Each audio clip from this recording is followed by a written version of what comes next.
Hello YouTube, c'est Polyard, j'espère que vous allez bien. Aujourd'hui, comme promis, vous aurez un tour qui vous sera pas expliqué par moi, du moins. Parce que vous pouvez trouver l'explication, ou du moins une partie de l'explication ailleurs, notamment chez des youtubeurs très célèbres, comme Bigorneau et Coquillage. Alors il se trouve que du coup je fais cette vidéo pour vous montrer un tour de magie non expliqué, comme il est convenu chaque semaine, mais aussi pour pousser un gigantesque coup de gueule qui n'aura sans doute aucune incidence, mais peu importe, envers eux, tout simplement parce qu'ils ont fait une vidéo qui s'appelle On devine le tour de magie, c'est la deuxième vidéo, et ils présentent un tour qui s'appelle l'imprimerie, qui a été créé par un magicien français qui s'appelle Dominique Duvivier, qui est un très grand magicien français, un cartomane notamment, et voilà, donc c'est-à-dire que lui, il a travaillé peut-être beaucoup, peut-être pas, ça je sais pas, pour créer un tour qui s'adresse à un public de magiciens professionnels, d'accord, et il se trouve que nous on a besoin de beaucoup travailler pour apprendre un tour tel que celui-ci. Ça demande énormément de pratique, énormément d'entraînement, énormément de technique, d'accord. La finalité du tour n'est pas le plus important parce que ça c'est un tour qui est, c'est pas du tout automatique, c'est-à-dire que c'est que de la technique du début à la fin, c'est de la manipulation, et c'est ça qui est très intéressant avec ce tour, surtout que personnellement moi je l'affectionne beaucoup parce que c'est le tout premier tour que j'ai appris en tant que magicien professionnel. Donc je ne connaissais aucune technique, je me suis attaqué à ça, j'ai mis beaucoup de temps, j'ai dû tout apprendre dessus. Et c'était vraiment incroyable, quoi. Ça m'a permis de me lancer dans la magie. Et il se trouve que eux le tournent à la dérision, donc déjà tout simplement ils donnent le secret d'un tour professionnel, donc ça c'est pas bien, hein.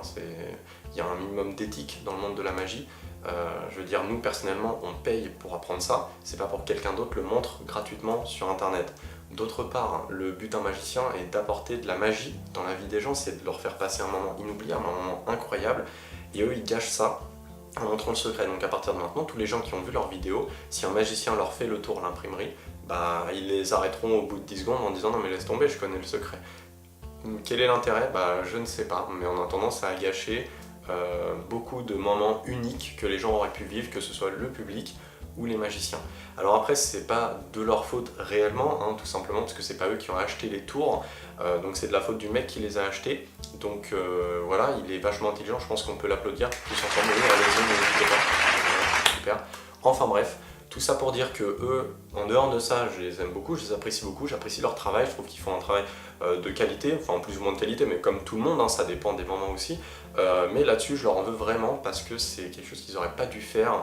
Et je veux dire, voilà, surtout qu'en plus ils analysent très mal les choses, puisque déjà ils prennent 10 minutes pour présenter un tour, en prenant en compte le fait qu'ils ont zéro connaissance, qu'ils sont tout simplement mauvais en termes de magie, qu'ils ne connaissent vraiment rien, quoi, qu'ils n'ont aucune pratique, expérience ou quoi que ce soit. Moi j'étais dans le même cas, mais sauf que ça m'a pris plusieurs semaines avant de réaliser ce tour. Eux en 10 minutes ils estiment que c'est suffisant. Résultat, bah, c'est absolument lamentable ce qu'ils présentent.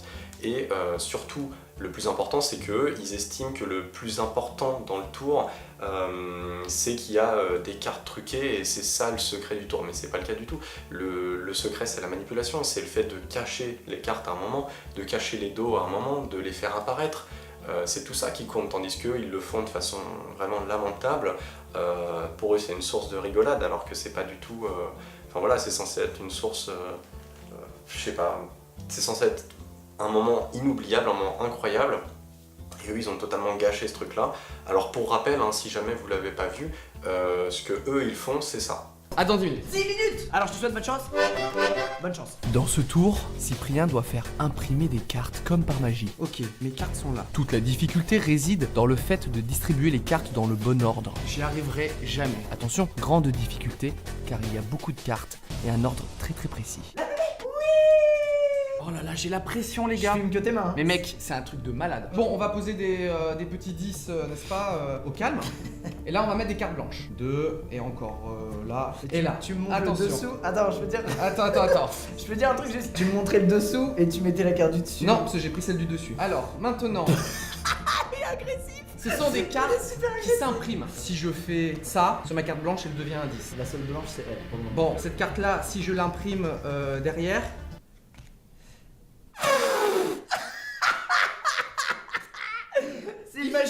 j'imprime comme ça, paf, ça devient du blanc. Oh là là, c'est un niveau d'échec total. Et maintenant, je vais refaire comme ça, ok, là aussi, ça va l'imprimer. Maintenant, si je fais ça, celle-ci est aussi imprimée. Celle-ci, on va faire un peu de ça, ça va imprimer les deux. Ah, bien. Celle-ci maintenant, on va l'imprimer là-dessus, hop, ça fait du vert. Sympa, sympa. Ok. Quel est le truc? Waouh. J'ai tellement échoué. Voilà, donc personnellement, quand je vois ça, les mots qui me viennent à l'esprit, c'est pathétique, lamentable. Il y en a beaucoup d'autres, ça reste de la même lignée. C'est peut-être pas la peine de faire la liste. Voilà, donc après qui montrent des tours plus bas de gamme entre guillemets, qui sont plus grand public, magie pour enfants ou ce genre de choses, ça me pose pas de problème parce que c'est ce que je fais sur ma chaîne, c'est ce que tout le monde fait sur YouTube. Quand on parle de magie, quand on révèle des tours de magie, ce sont des magies ce sont des tours de magie qu'on accepte de révéler, c'est des tours de magie qui font partie d'une catégorie dite publique. Mais dès lors que ce sont des tours professionnels qu'on trouve dans des magasins de magie professionnelle, bah non, on peut pas se permettre de les révéler comme ça. Moi personnellement, quand je vous fais un tour non expliqué, c'est pour vous faire découvrir ça, c'est pas pour me dire bah voilà, je vais gâcher le truc pour des centaines et des milliers d'autres magiciens. Non, mon but c'est que ça reste secret, et d'ailleurs les bons spectateurs ne veulent pas connaître le secret, ils veulent juste être émerveillés par ce qu'ils voient. Donc évidemment, par leurs vidéos, c'est pas du tout ce qu'ils font, bigorneau et coquillage. Voilà, donc c'est vraiment malheureux, c'est malheureux de voir ça. Surtout de la part de grands youtubeurs comme ça, parce que je veux dire c'est quand même le premier et le deuxième plus grand youtubeur de France qui s'associent pour faire ça. C'est voilà, c'est honnêtement il n'y a pas de mots pour qualifier ça. Du coup aujourd'hui le tour que je vais vous présenter, bah, c'est celui-ci. Alors malheureusement il ne sera pas présenté de la meilleure façon possible parce que mes cartes ont 5 ans, hein, non pardon, ils ont 7 ans, ça fait 7 ans que je l'ai. Donc les cartes ont vieilli, les cartes ne glissent pas, elles s'accrochent, donc c'est très difficile de manipuler avec, donc honnêtement je vais faire ce que je peux. Donc ce sera peut-être pas parfait, mais j'espère que ce sera mieux que leur présentation. Voilà, donc je vous laisse regarder. Bon alors donc pour ce tour, on va utiliser que quelques cartes. Et il se trouve que ce sont des cartes un petit peu spéciales, parce que si on se concentre bien, on peut éventuellement faire se retourner un 10. Donc là déjà on n'est pas trop mal. Par contre attention, hein, si on se concentre pas beaucoup, le 10, bah, il se retourne pas. Alors là personnellement moi ça me plaît pas trop mal, surtout que un tour qui a très peu de cartes de base c'est pas forcément très bien, quoi. On se dit c'est pas terrible de payer pour un tour alors qu'il n'y a pas beaucoup de cartes. Et en fait il se trouve que quand on se concentre bien, comme là, on peut faire apparaître un 10. Donc là du coup on a déjà le 10 de pique, on a le 10 de carreau, on a le 10 de cœur, donc ça veut dire que normalement il ne nous manque plus qu'un seul 10. Et le 10 manquant c'est voilà, le 10 de trèfle. Maintenant on les a tous. Ok, là c'est pas trop mal. Sauf qu'ensuite, nouvelle déception, carte blanche. Voilà, alors là, montagne russe émotionnelle. Je me dis, quel est l'intérêt d'acheter des cartes blanches? Je sais pas trop, surtout qu'il y en a une. Non, il n'y en a pas qu'une seule. Il y en a une, il y en a deux, il y en a trois, et il y en a quatre. 4 cartes blanches. Ok, après, on m'a dit, oui, mais ce ne sont pas n'importe quelle carte blanche. Le tour ne s'appelle pas de l'imprimerie pour rien. Si on prend une carte blanche, on la frotte sur le 10 de pique, qu'est-ce qui se passe? On l'imprime 10 de pique. Là, je me suis dit, quand même, c'est pas mal. Par contre, attention, hein, si on prend une carte blanche, on la frotte sur le dos, qu'est-ce qui se passe? Là, on peut effacer le dos. Voilà. Donc, il faut faire attention quand même. Après, on peut éventuellement le frotter sur le 10 de carreau, et là, hop, on a un 10 de carreau. Après, si on frotte le dos sur un 10 de carreau imprimé, bah là, on peut avoir un double 10 de carreau. Là, ça commence à être compliqué. Bon, après, on peut éventuellement s'amuser un petit peu, hein, comme ça, voilà, faire des petits mélanges. Ça, c'est un petit peu marrant.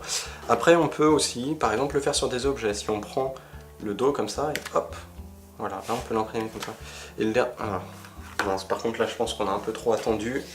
Ouais, c'est ça. C'est imprimé de la couleur du tapis. Voilà, j'espère que malgré tout, ça vous a plu. Voilà tout, donc n'hésitez pas honnêtement à partager, n'hésitez pas à mettre un commentaire pour me dire ce que vous en pensez. Si malgré tout vous pensez que ma version reste correcte, si ça reste stylé, quoi, parce que je veux dire, c'est ça le but, hein. Moi personnellement je prends beaucoup de plaisir du fait de chaque manipulation, c'est-à-dire qu'à chaque fois que je touche les cartes c'est pour faire une manipulation, c'est pas juste pour les déplacer, c'est soit pour en faire apparaître une, soit pour cacher les autres, soit pour modifier les dos, les faces, peu importe, mais c'est toujours des manipulations, c'est que ça du début à la fin, donc c'est un plaisir immense de le présenter, c'est une mise à l'épreuve, hein, mine de rien. Voilà, donc bah voilà, honnêtement je sais pas quoi dire de plus, donc n'hésitez pas à nous faire un retour sur tout ça. N'hésitez pas à partager, à liker, évidemment, à vous abonner si ce n'est pas déjà fait. Et je vous dis à demain pour une nouvelle semaine qui, j'espère, sera un peu plus gaie pour la première démonstration de la semaine.